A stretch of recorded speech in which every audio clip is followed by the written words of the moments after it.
The insipid flatness of our present bourgeoisie is to be measured by the altitude of its great intellects. That's a quote from Karl Marx.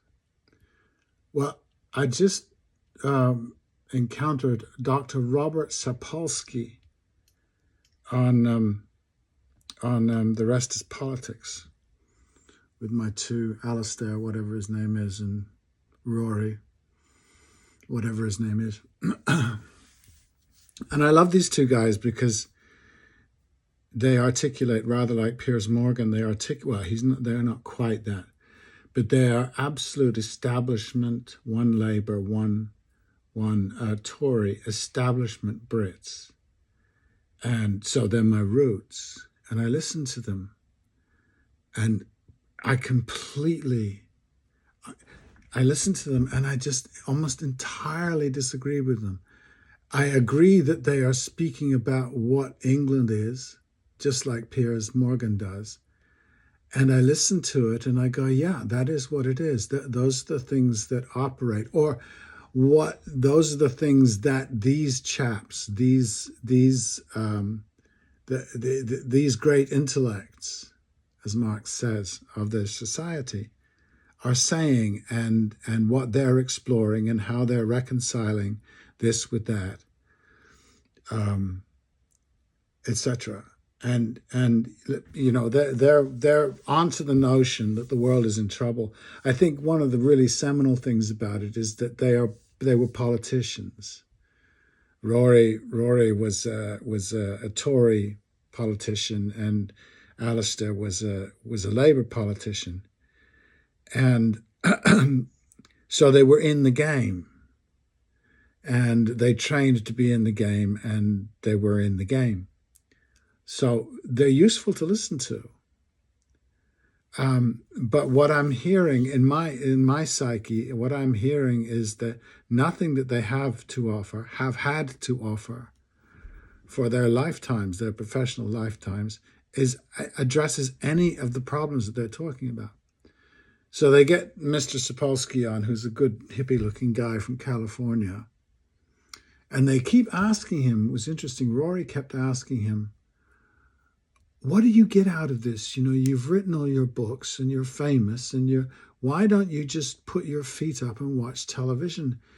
And that's so revealing to me. Why would you say that? Why would you imagine that somebody achieves something, Rory, and then decides to that they've done their bit and they put their feet up? Is that what life is for you? Because most of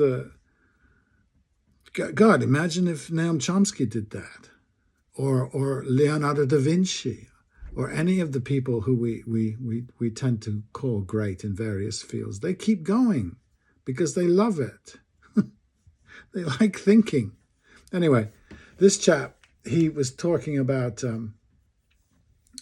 his study he did of baboons, and you know. And then he applied that to Trump, and he said, well, in my study of baboons, I thought that they're much more civilized than Trump. So, well, we know where he stands, and you know, imagine. Well, it doesn't matter, but that's what he's saying. And then he went on to talk about the Trump voter, who is going to be tarred by the baboon brush once you've said that.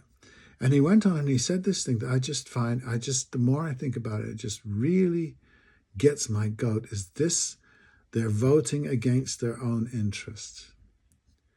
I was driving in the car and I thought, did I vote in my interest? Do I vote in my own interest? I find that I usually vote, the thing that motivates me to vote is about justice, not for myself. Justice for as many people as possible. Black people, white people, gay people, trans people, Palestinians, which is what really conditioned my vote this last time. That's what I vote for. That's not in my interest. But the presumption of the doctor And he kept making jokes about this. And of course, Rory and Alistair loved, they joined in. They were just fascinated by this chap. And all the comments were about, let's bring him back. And he was perfectly harmless person. And he had some lovely stories about the animals that he studies and how his wife came out to study with him in the bush, study the baboons and stuff. It was fascinating stuff. But I can't get past this thing. What would a Trump supporter or any of that really a community I don't like very much at all, the Republican politicians, what if they were to say to me, did you vote in your own interest when you voted, if you voted for Joe Biden or Kamala Harris? And what would I say to them? I would say what I've just said to you.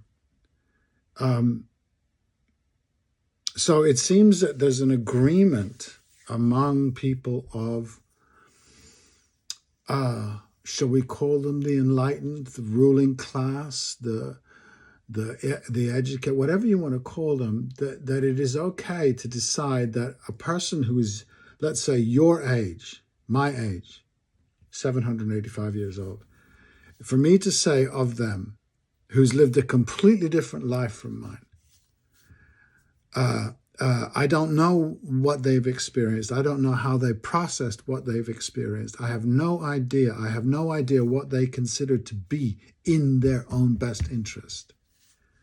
For me to judge for me to stand out and say, well, you didn't vote in your own best interest. What qualifies me to do that? And why do people even want to do that? It seems to me much more fulfilling to imagine that the people sitting next to you on the bus or, walking around the mall or in the library or at the baseball game are just as interesting and as intelligent and as perceptive as you are. And my problem honestly these days is that I have found that the enlightened community, or the people who've endowed themselves with enlightenment, they think, and have gone to the universities and have an intellectual whatever their political thinking. I have found in my travels, in my searchings, that there's absolutely no evidence that they are any more aware or interesting or useful than the bus driver or the car mechanic or the Trump voter. I'm sorry. It's outrageous. And it's cost me a lot of friends. The Jungian thing from the other day was just another example of this, is that you take somebody who as I encountered him, absorbed what he was saying, I found it just thrilling. It was so useful to me and so helpful and useful in my work. And it is interesting to see pretty much across the board in the contemporary thinking about him, is that he is silly or mystical or irrational, and now he's racist. And what's fun for me is rather like with this wee professor, is that I'm looking at those people who are making those criticisms. I'm going, this is all about you.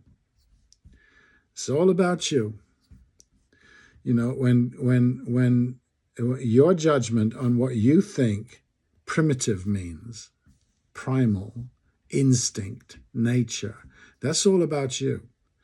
You have worked your whole life in the Western tradition to escape any notion of the primitive, of the universal unconscious, the archetypes, these things that they developed 50, 60, 100,000 years ago, long before your wretched civilizations that you talk about. Rome, Greece, Persia, Christianity.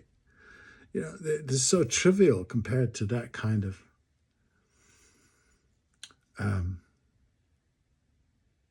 conceiving of the human condition, of the natural condition that Jung just points a finger at. He just says, oh, look over there. Look over there. Or look inside yourself. Stop reading those stupid books written by other people and absorbing their ideas and then spouting their ideas. And then when they don't work, blaming somebody, I don't know, blaming the Trump voter. Okay, that's enough.